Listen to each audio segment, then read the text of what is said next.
Hey, what is up guys? It's your boy Speed here, and today I'm going to be giving you guys 5 tips to gain MMR in solo queue. It's been a really long time since I've made one of these videos, and actually within the last few weeks I've hit my peak MMR. My current MMR is 9,360, and this puts me at rank 40 in North America. So I definitely have learned a lot over the past few months in particular about gaining MMR. I've had more success than I've literally ever had in my life. Now, I already can hear what you're thinking.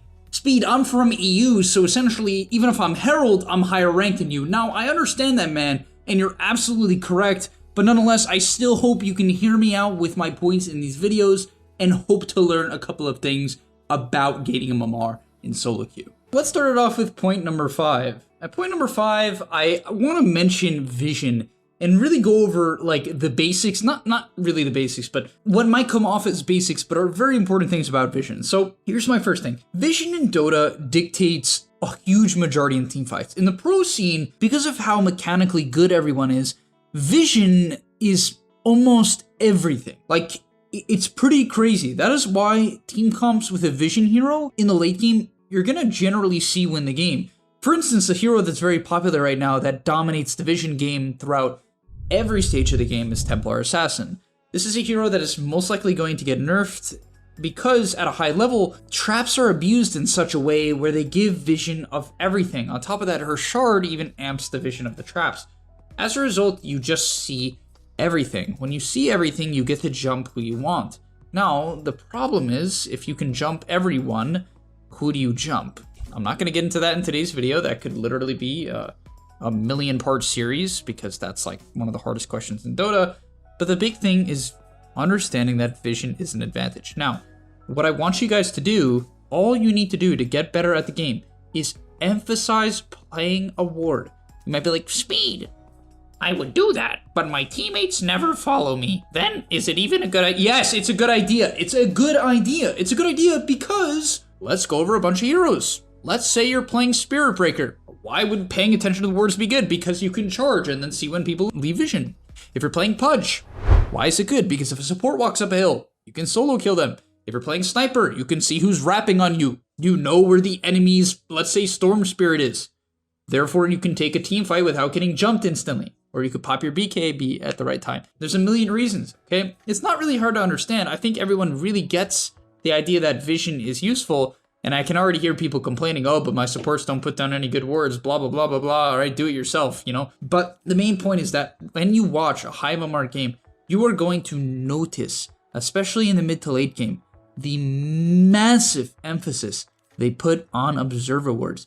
Teams will fight over observer words. If both teams know there's a ward on a hill, right? One team placed the ward, the other one knows it's there but can't get to deward it, you will see pro teams camp an observer ward. You will see them camp it. This is a big thing I've learned as I've talked to more and more high MMR players and learned to communicate with them. They will tell you, especially good position 5 players, will tell you, I am putting down a ward here, protect it. Okay? Once again, I can already hear people complaining, oh, but my teammates don't do this. You're missing the point, okay? You're not always going to have your teammates do the right thing. You're not always going to do the right thing. It's besides the point. It's about being more consistent with it and learning to make calls. On top of that, even if you don't, like, let's say your teammates don't play around you, they don't do what you want them to do. It doesn't matter. You can make plays around wards, even alone. You can create so much space by going someone on a ward, understanding, oh, there's no backup, right? Let's say some ancient apparition's walking up a hill alone. Even if you do half of his health and then run away because you see follow-up coming, the amount of space you're going to create compared to your usual gameplay is insane. In fact, as an offlane player, one of the main plays I make is literally that. I'll split push a side lane, put down a ward on a hill, and then let's say I'm playing Necro, which is a hero I like playing right now, or Prophet. I'll push my limit. When I see them coming, I back off, space created. That's actual space, because I'm farming the whole time, I'm increasing my net worth, and I'm forcing attention to myself. That's a high MMR play. Most players don't do that. Coming in at number 4 is prioritizing XP. Man, dude, I wish I could like just flame every single low MMR support in existence, guys. If you are a support player and you are stuck in 1, 2, 3, 4, 5k MMR, I assure you, you do not put enough of an emphasis on XP. And there's 2 layers to this. Let me cover them, okay? Number 1 is in the lane. I know for a fact, because people listen to videos, they're like you guys listen to me. I know a lot of you guys are awesome students, and you're students of the game, just like I am. You hear, like, okay, I shouldn't sap XP in lane, and then you're a level 2 AA at minute 3. And notice how I said minute 3 or minute 4, okay? Not your level 2, like, the whole game. That's not the point, right? I know a lot of you guys know not to be level 2 at minute 10, right? The big thing here is, let's say you're playing, what's a good example? Undying, okay? You're playing Undying. You need to get level 2. When you hit level 2, you should use that spike. Another example, let's say you're playing Grimstroke. What is Grimstroke's major spike in the lane that pros use to get kills? Level 3. Why? Inkspool doubles in damage and stun duration. You'll see pros go for level 2 kills with Grimstroke as well. But in particular, they'll actually soak XP in the lane when they are close to level 3. And so essentially when they hit this spike, they try to instantly make a play on it. They really prioritize the XP. However, the biggest example of all of this, outside of these like niche lane, not really niche, what I talked about there was not actually niche, but the biggest thing here when it comes to prioritizing XP is number 1, tome, and number 2, mid. I've covered this in past videos, but holy man, if you watch pros, you will always see them sap mid. And I know people are like, oh, but my mid laner doesn't leave mid when I ask them, and they don't give me mid. Guys, if you need, trust me on this, if you need your mid to tell you to take mid or leave mid for you to get mid XP, you are just missing the opportunities to get the mid XP. Most games, for minutes at a time, your mid laner will not be mid. The main times you should be sapping mid as a support is from minute 7 to around minute 11. This is going to help you hit your 6 spike and your 7, 8, 9 spikes that a lot of supports are very powerful at. Please hit these spikes. Hit these spikes. Then when you hit these spikes, make a play on these spikes. Emphasize your spike advantages, your level advantages. Most players, they hit a level advantage, they don't do anything, or they're like, oh, speed, I've been listening to you, I hit level 6 and you know, I got a kill with it, but I'm still not winning my games. Obviously, there's a lot of things that help you win your games, but they're like, oh, you know, I fixed this, but it's not working. But then I'll watch the game, and then it's like they hit level 6, it took them 45 seconds to 2 minutes to smoke, and they're like, I don't know why I'm not getting MR. It's because it took you 2 minutes. You've been level 6 for 2 minutes. Do something. You could have used your death ward like 8 times by now. This is the point, guys. You have to be fast, and you have to get these level spikes as fast as possible. Find a way to do it. By the way, buy Tome exactly at minute 10. If it takes you till minute 11, you're throwing the game. And now I want to tell you guys a little bit about DotaPlus from Overwolf. This is a free stats app you guys can download right now that's going to show you your stats for the last 3 months. So if you want to know your games played, your MMR, your win rate, your XPM, your GPM, all of these things you need to track to know how well you're doing and what you need to change to gain MMR, you can get for absolutely free. On top of that, the biggest reason why you need to download DotaPlus, at least for me, is the ban suggestions. Basically, it tells you what the enemy team is good at. It tells you their best heroes, what they've been winning with. You just ban it. You might be wondering why your good heroes, why your best heroes keep getting banned. It's because of DotaPlus. The enemy team is using it and banning out your best heroes. So go download DotaPlus right now, and I'll see you guys there. Coming in at number 3 is learning the value of the mid tower. This is probably the one that I've improved personally on the most. And I didn't really value the mid tower much at all when, I would say almost when I was playing like 3, 4, 5 months ago. Now, it was funny, I watched this one replay in particular, which I actually covered on the gameleap website. It was a Beastmaster game I played where my mid tower fell. And essentially what happened, just so you guys really understand this, what happened was my mid tower fell, and then as a result, the enemy team was able to cleanly gank, I think it was my Luna, yeah, it was my Luna, like, I think it was like 3 times in a row, and I was like, wow, I didn't defend mid, and we were losing the game, so it would have been hard for me to defend mid, but it's besides the point. I should have defended mid, I didn't defend mid, and literally what happened was exactly what I just said. My Luna got ganked 3 times in a row, and I was looking at it, I'm like, how did this happen, right? Is my Luna just shit? Is she just out of position all the time? And that's not really what it was. The Luna was farming basically exactly where I would have farmed. However, it was a very hard game. Our team was not doing very well, as we kind of talked about. And on that note, the enemy team was just running straight through mid to kill her. Whether or not she farmed in her triangle or in her jungle, the enemy team was smoking directly through and across mid and just killing her constantly. Also, when we wanted to try to contest Roshan, we had nowhere to TP. mid tower is by far the best place to TP to contest a Roche. Even, especially when you're buybacking, right? When you buyback and TP in, you need somewhere to go. You need mid tower. That's another reason. On top of that, the majority of the Dota game is going to revolve through mid. The game is going to rotate through mid. Why is that? Well, it's pretty obvious if you think about it. You're always closest to mid. I mean, you get what I'm saying, right? Like, obviously, if you're top, you're closest to top. But, like, out of all three of the lanes, you're generally close to mid. And therefore, as a result, if you don't have mid tower, think about it. How can you play fast? If your team wants to smoke mid, it's going to take a year to go to the tier 2. You have to walk back to the tier 2 to clear it. Then if there's a creep wave mid and it pushes into your tier 2, you have to run all the way back to your tier 2 to farm it. It's very slow. Basically, if losing your mid tower causes your entire pace of the game to just get annihilated. And you might be like, oh, Speed, surely this doesn't apply in my average pub, right? Because, like, the game's just different. No, it's the exact same. It's literally, like, these things will happen completely without you noticing them. Ever. Like, even when I'm playing my games, I defend mid out of just habit now. It's not like I actively run an equation through my head like, oh, defending mid this game will do X, X, and X. It doesn't need like that. It doesn't go through my mind like that at all. However, I fully understand that when I do defend it, the game pace slows down. On top of that, when I'm playing Pugna and Prophet and I take the mid tower, do you know where I spend a huge portion of my game? Well, not as Prophet. As Prophet, you're almost always playing in the side lanes. But when I'm playing Pugna, I spend almost all of my mid game mid. Why? Because if I sit in a side lane as Pugna, I'm susceptible to ganks because my teammates are likely not close to me. And Pugna's not a hero that split pushes, so I'm going to sit mid. And I want to make plays into their triangle. I want to smoke into their triangle. I want to smoke into their jungle. I want to siege their mid tower. I'm playing Pugna with an Aether Lens.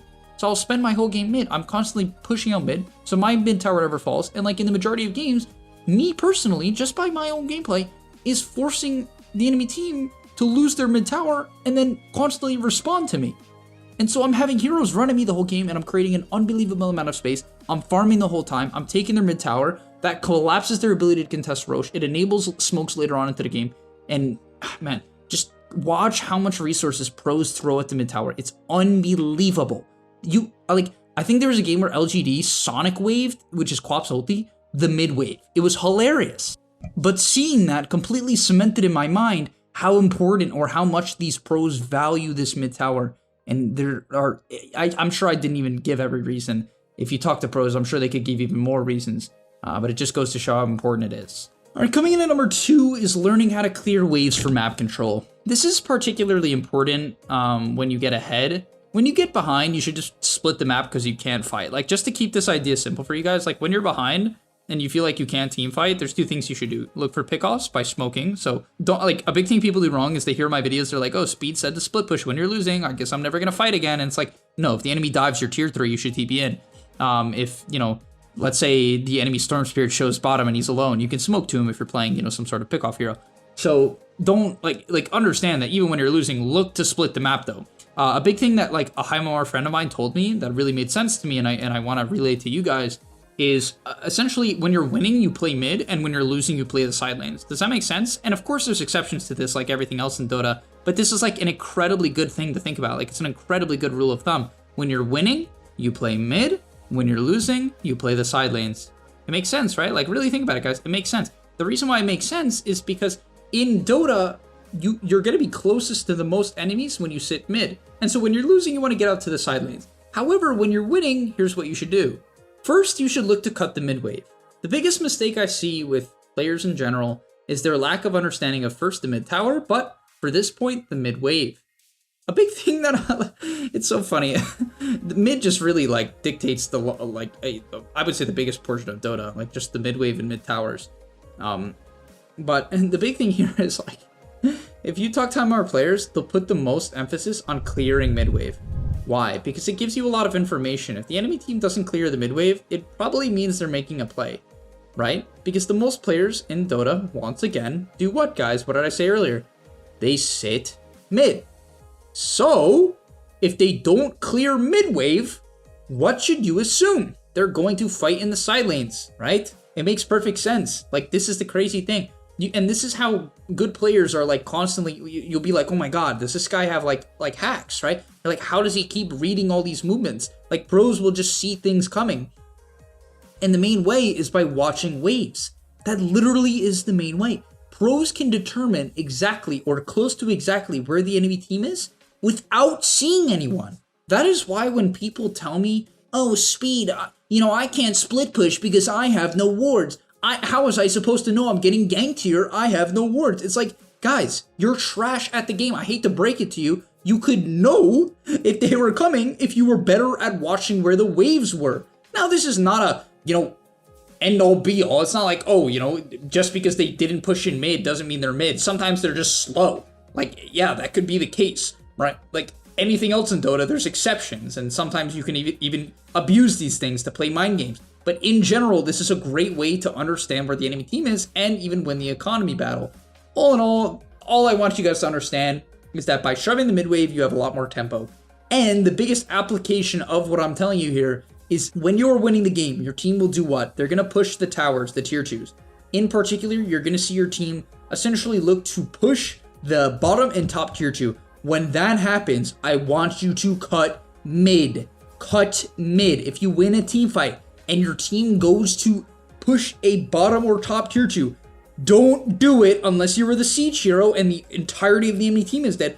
Don't do it. Clear mid. This is good because it will get you more farm, more XP, clear an important wave, shove in the wave, give you further up vision, and most importantly, when you do this, you will not be far away from your team. I repeat, you will not be far away from your team. As a result, think about it, you're still going to be able to fight. People are like, I don't know how to farm without being far away from my team. This is the best way to do it. And finally, man, this is the most important point by far. There's nothing that even comes close. I strongly believe this. And there's a couple of reasons. Don't be an ass. Please. People think they need communication. I assure you, most of you guys would gain more MMR by turning off all chat than by communicating. I know so many people who tell me, oh, Speed, I need to communicate in my solo rank game so I can make calls. Guys, most of the things you say suck. I hate to break it to you. I know you think you're the exception. I know you think you're the exception. Most things people say suck. Even if they're like, oh, but Speed, I'm copying what you're saying. The problem is you'll copy what I'm saying, but at the wrong time. You'll call like to clear top wave or something at the worst possible time. Or you'll call Roche when your team can't Roche. Or you'll be like, oh, let's end the game when your team can't even remotely end the game. And so a lot of the time what you're saying and what your teammates saying are strictly wrong. And this is not to say everything you say is wrong. This is not what I'm trying to tell you. I'm not trying to tell you guys that you make every decision you make is bad. Obviously, that's not the case. But you do not need communication as much as you think. Now, you might be thinking, oh my god, Speed, so what you're telling me is I should just 1v9 every game? I should just solo carry every game? I don't need my teammates? Is that what you're telling me? Well, I want to play a team game, not a solo game. Guys, you're missing. The amount pros communicate and synergize without saying a word is 10 million times. Let's say I have a 9k average game. Okay, the amount they synergize and communicate without a word, communicate non-verbally or just by their movements in game, is 10 times more than your average 2k game, or way more than 10 times, is 100 to 200 times more than your average 2k game. I am not over-exaggerating. It is that significant. I know you don't want to believe it. I know you're not going to believe me. They don't need to say a word, okay? You could put 5 5Ks against 5 2Ks or 5 9Ks against 5 5Ks. One team gets to talk, the other doesn't. It doesn't matter at all. It does not matter. It would not matter. In fact, the 9Ks would probably be better off for not being able to talk to each other because then they couldn't flame each other. So they'd probably actually have a higher chance of winning. And the same thing generally applies to you. I hate to break it to you. If you're playing Dota and you feel like you have to talk to people, it's because you're playing this game for an emotional reason. It's your way to stress. It's your way to take your anger out on the world. And if that's your reason to play Dota, I guess more power to you, Just be aware of it at least. What frustrates me is when people think that them getting angry is reasonable. 9 times out of 10, you getting angry is just I don't know, it's just gross. The way people get angry in pubs, it's just so low skill and unnecessary. And I don't even know how else to put it. That's just how I feel. And maybe you guys feel the same way. Either way, that's the biggest thing for me. You're gonna gain significantly more MMR if you don't be a dick. And here's my final point. The biggest reason of why this is the case, outside of the fact that your communication is wrong and you don't need it to actually synergize, is you will learn more if you just focus on yourself, man. even if you look at your teammates and you just like the thing is, a lot of the time when you flame people, you might be like, oh, I'm pointing out their mistake. You can do it to yourself. Like, just be more aware of the fact that when you're trying to get good at a video game or anything in life, everything matters. Life and Dota are all snowball effects. Every little decision you make matters a lot, so don't mess it up. But alright, thank you guys so much for watching. I hope you enjoyed. If you did, smash the like button and subscribe to the channel, and I'll see you in the next one. Peace!